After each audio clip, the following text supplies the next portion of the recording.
Hallar değişirler havada, saatler kayırlar haftada. Neler bizde bugün kararda, sevda durur mu ortada? Durur mu ortada şenlik?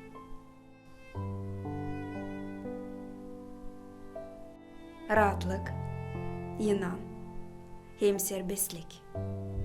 Neye veririz bugün biz yer? Neyde dökeriz kan, hem ter? Neyden sarar bizi korku?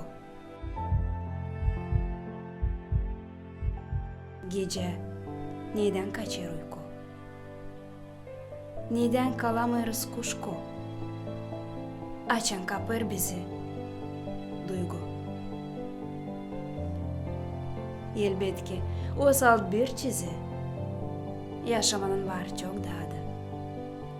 Ama gökten var bir izin. Onu baba bize bıraktı. Sevin, hem sev, aç yüreğini. Duvayla aç gözlerini. Göke kaldır ellerini. Ol şen ki sen benim.